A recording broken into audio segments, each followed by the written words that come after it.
I never thought that single evening would linger in my mind so persistently. It began as an ordinary Friday, easing into the familiar wind down of another week without any particular fanfare. The suggestion arrived via a relaxed text from Carlos, the son of my partner. He wondered if I'd like to catch a film with him, a casual outing we'd shared many times in the past. This had become part of our comfortable pattern over the last year, rooted in common hobbies and a genuine enjoyment of calm, unhurried company. At the outset, nothing stood out as unusual. Carlos was always someone whose presence I appreciated. Now 24, he brought a vibrant energy that lit up any space, tempered by a reflective side that turned our talks into something richer and more meaningful than expected. He moved with the natural assurance of someone young, yet there was an underlying depth, an observant quality that often left me slightly unsettled. At 46, I considered myself beyond the point of getting easily rattled. Still, something in Carlos had a way of making me feel strangely vulnerable. Maybe it was his focused listening, or perhaps it was simply how he observed others, as if peeling back layers to uncover the unsaid. That evening, we met just outside the cinema shortly before the late screening. The bright marquee glowed above, bathing the small gathering of people in a gentle shimmer. He welcomed me with a warm, familiar smile. "Hope you're braced for 2 hours of questionable performances," he teased, waving the tickets. I chuckled and stepped inside with him. The movie was one of those suspense thrillers that leaned heavily on swelling orchestral swells rather than tight storytelling. Neither of us seemed deeply absorbed in the unfolding drama, but that didn't bother me. Honestly, I was there for the easy companionship, the shared quiet, and the sporadic soft comments exchanged in the dark. We picked our regular spots in the very back row, tucked into the far corner. It was more habit than anything calculated. Those seats usually stayed unoccupied, offering room to unwind without bumping elbows or dealing with noisy strangers. As the lights lowered and the trailers started, I sank into the comforting shadows, anticipating nothing beyond a forgettable picture and a peaceful night out. Yet almost right away, the atmosphere shifted in subtle ways. At first, I couldn't pinpoint it. Perhaps it was how Carlos leaned in a bit nearer while mocking an exaggerated preview, or the way his laughter stretched out just a touch longer than normal. A faint change hung in the air, delicate and gradual, reminiscent of the hushed pause right before a thunderstorm breaks. I brushed it off as my imagination running wild, but then I became aware of how frequently our arms grazed each other. It wasn't blatant or attention-grabbing, yet noticeable enough that I couldn't dismiss it. A light contact here, a fleeting brush there. My senses heightened to every point of connection, and my usually steady thoughts started to unravel. I could have shifted away. I could have said something light to break the spell, but I stayed put. Instead, I remained seated, my pulse quickening, staring at the screen while absorbing almost none of the actual story. My focus wasn't on the plot at all. It centered on the way Carlos's hand had wandered near enough to mine that the boundary between chance and purpose blurred. Then came his glance. It wasn't prolonged, just a brief look, but it carried weight. A spark of interest, perhaps, or a silent invitation. The sort of gaze that made you sense you were teetering on the brink of something unexpected. The theater stayed hushed, broken only by the projector's low whir and the occasional crinkle of snack wrappers. Between us, though, an unspoken tension built, growing louder in its silence. Neither of us uttered a word. The rest of the film blurred past in a dreamy fog. I couldn't recall the storyline or the conclusion. What stayed etched in my memory was the feeling of being observed, of proximity, of holding my breath far longer than necessary. When the house lights finally brightened and the credits scrolled, we lingered in our seats for a beat, as if reluctant to confront the subtle transformation. The walk back to the car passed in loaded quiet, filled with sideways looks and unvoiced thoughts. We avoided discussing what had, or hadn't, transpired, yet I sensed it with every step. A door had cracked open, and once awareness like that takes hold, even in the tiniest measure, going back to complete ignorance becomes nearly impossible. The following days felt strangely subdued. I handled my usual responsibilities, work, errands, evening meals at home, but my mind repeatedly drifted back to that theater moment. It wasn't solely the physical nearness. It was the heightened consciousness. The way my body had responded instinctively, the way my thoughts had wandered into territories I hadn't intended to explore. Then, about a week afterward, another message appeared from him. New release just dropped. Interested? No flourishes, no extras, just a straightforward invitation. I paused over the screen before typing back. Yes, what time? His reply came promptly, along with the title. A heavier drama this time. I recognized the premise immediately. A tale of intricate lives and tough decisions. Naturally, I thought. Of course, he chose that one. We rendezvoused again on a Thursday night. The venue felt emptier than usual, the entrance area almost deserted. He met me with the same relaxed attitude, but I caught how his eyes held mine a fraction longer during our greeting. A new layer had settled in, understated yet clear. We claimed the same back row corner seats. As the coming attractions rolled, that familiar electric awareness returned.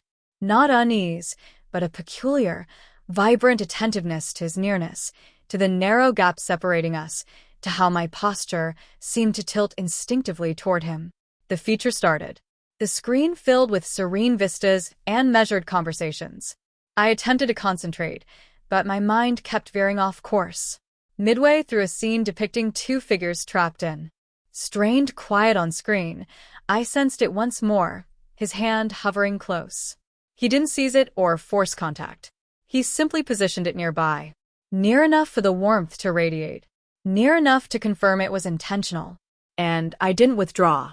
I stayed motionless, breathing measured and light, afraid any abrupt motion could fracture the fragile instant. His fingers grazed mine once, twice, and then, wordlessly, they wove between my own.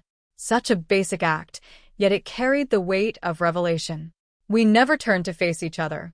We simply remained like that, hands gently clasped while the story continued. When the film concluded and illumination returned, we stayed seated once again. And again, silence accompanied our journey home. But the world around us had undeniably transformed.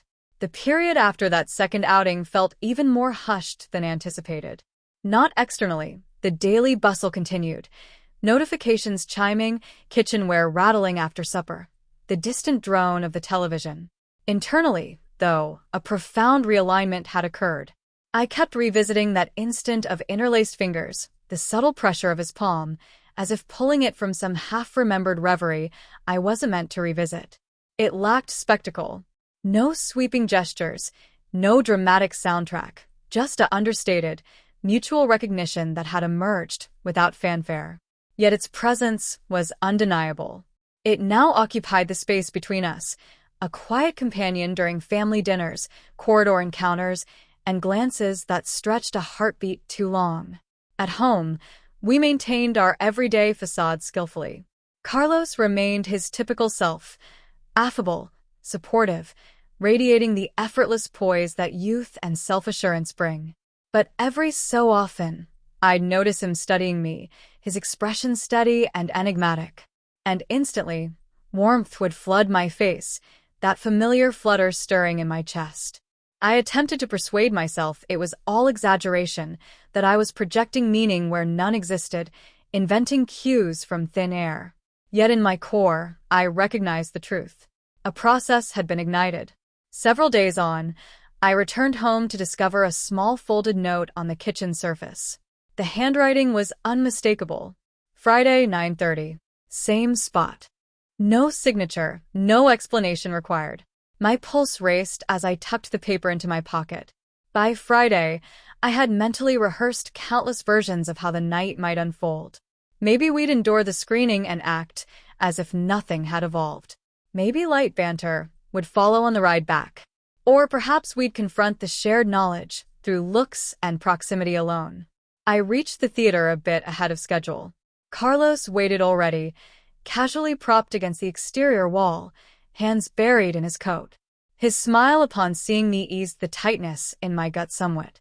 On the surface, our interaction flowed naturally. Beneath, however, pulsed a deeper current, an invisible pull drawing us toward the undefined. "Ready for something intense tonight?" he asked, displaying the tickets. "This one's praised for its emotional depth." I smiled, appreciating the humor. "Perfect. I'm geared up for some tears." We headed in and claimed our cherished distant corner once more. The lights faded, and the picture commenced. This selection carried a distinct tone. It unfolded deliberately, focusing on individuals bound by affection, yet struggling to voice it. Every murmured exchange, every extended stare on screen resonated deeply, mirroring our own unspoken dynamic as if scripted from observation. Carlos stayed silent throughout, but his closeness registered powerfully. The slight turn of his body toward mine, the occasional press of his knee, the rhythm of his breathing, even and composed yet laced with quiet intensity. Partway through, during a poignant sequence of near-total stillness, a lone figure on a bench gazing across a shadowed body of water, summoning bravery for long-suppressed words, I felt emotion rise in my throat. Not merely from the drama, but from profound recognition of that inner struggle. Then came his hand, pressing softly against mine. Gentle, undemanding, simply present. I didn't glance over. No need. I rotated my palm upward in quiet acceptance. Our fingers intertwined effortlessly, as though practiced countless times. In that dim sanctuary, we conveyed volumes without speech. As the end credits appeared, I sensed his eyes upon me. I met them at last. No grin, but a tender determination shone through. The walk to the car passed wordlessly again, yet this silence carried purpose, granting room for reflection. At the vehicle, he held the door, then hesitated, hand on the frame. "Do you ever get the sense," he began softly, "that a film isn't merely distraction? That it's reflecting truths you've sensed but haven't faced?" His question caught me off guard, not from shock, but perfect alignment with my own reflections. "More often than I care to admit," I replied. He nodded and stepped aside so I could enter. The ride home hummed, with the engine's murmur and passing lamps. No music interrupted. Upon arriving, he kept the car running briefly, eyes forward on the wheel. "I don't want any confusion for you," he said. After a pause, I faced him, words failing me amid the swirl of emotions. Yet underneath lay an undeniable honesty. "It already feels complicated," I confessed, "but not how you might assume." He turned then, his face kind yet earnest. "Then perhaps we drop the act and admit what's there." I offered no reply. None was necessary. The following hush felt full rather than strained. That night, sleep evaded me as I stared upward, replaying every exchange, look, and shared breath. The path ahead remained unclear. I had no map for what we were entering, but one certainty crystallized. Something authentic was forming. Delicate, certainly, yet sincere. In the ensuing days, our daily patterns held steady. We prepared food together, viewed shows, exchanged normal pleasantries with household members. Yet in private moments, the atmosphere transformed. It showed in the coffee cup passed with lingering fingers, in the extended eye contact when I entered a space, in the involuntary smile that rose at the sound of his approach. One late evening, I stood at the sink rinsing a cup when he entered quietly. He said nothing initially, simply leaning on the counter, observing. "Still awake?" I asked without turning. "Same as you," he answered. I placed the cup down and met his gaze. His features stayed composed, but those eyes held the familiar steady depth. "Couldn't rest," I shared. He stepped nearer. Neither could I. We paused there, the quiet dense yet comforting. Then, instinctively, he took my hand. This gesture had become our private dialect, reaching without demand. "Does it seem like we're in limbo?" he inquired softly. I paused. Waiting for what exactly? For everything to shift. The words lingered. I lacked a clear response because the sensation echoed within me too, that edge of something feeling, anticipating an uncontrollable change. "I'm not sure," I said. "Perhaps we are." He didn't push further, only squeezed my hand lightly. "I'm not aiming to hurry," he assured. I just don't want us to miss grasping this while it's here. Those words echoed long after he retreated upstairs, after the lights dimmed and stillness reclaimed the house. It wasn't pressure or secrecy driving us. It was the search for understanding, what this bond signified, and what boundaries it respected. What complicated matters was its organic growth. The following morning, breakfast unfolded routinely. Sunlight poured across the table. I slid him the butter. He offered the coffee. No physical contact, no overt stares, yet mutual knowledge hummed beneath. Whenever I glanced up, his eyes were already there. Time began blending together, without upheaval. Mornings brought routine caffeine and background chatter. Yet underneath, the atmosphere had thickened again. The quiet between us gained substance, not tense, but saturated with the unexpressed. Carlos no longer left messages. Unnecessary now. We both sensed the rhythm of these evenings, knowing we'd converge in that familiar haven. A dimly lit room, screen glow, two souls positioned close enough for the space between to vibrate. But it no longer resembled mere hesitation. It resembled a query awaiting resolution. That particular night, we abandoned any pretense of watching. The images danced across the walls, ignored by both. He sat adjacent, body oriented toward me, fingertips tracing my sleeve's edge. "There's power in quiet," he murmured. "Breaking it risks shattering the balance." I agreed, wondering if he referenced our shared silence or the room's. "Yet sometimes," he continued, "staying silent speaks volumes." I shifted to face him. "Are we sidestepping something important?" No delay in his answer. "I think we've been safeguarding it gently." His insight resonated. I'd pondered endlessly the risks, the meaning, the implications. But clarity emerged then. We weren't pursuing recklessness or fleeting sparks. We cradled something precious, careful not to let it slip. "I reflect on it often," I confessed. "More than I should." He regarded me openly. "Same here. And I doubt it's fading." His tone held no demand, only raw candor born from weariness of concealment. I couldn't guess his desired reply, nor mine fully. But I knew this. Whatever bloomed here had taken hold in tranquility, nocturnal gatherings, and honest pauses. Such bonds endure. What comes next?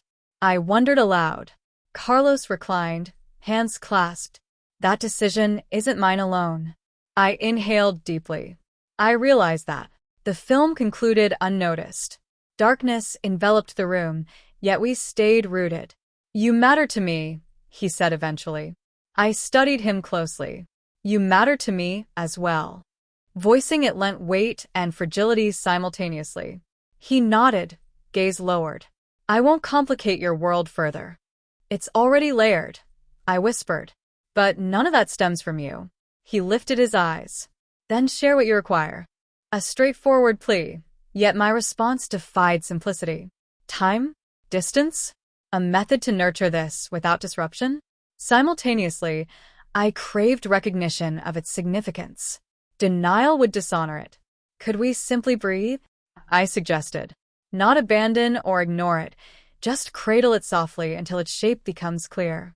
He agreed with a measured nod. "We can manage that." We lingered in quiet longer, both gazing at the darkened display as if seeking guidance. It offered none, but the atmosphere felt lighter now, serene rather than burdened.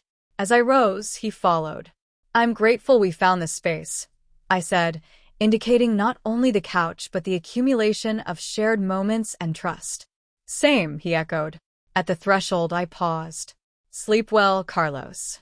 A faint smile touched his lips. "You too." That was sufficient.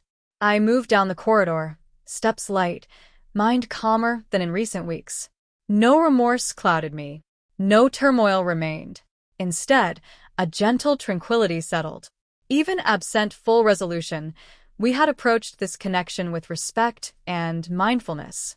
And, at times, that suffices.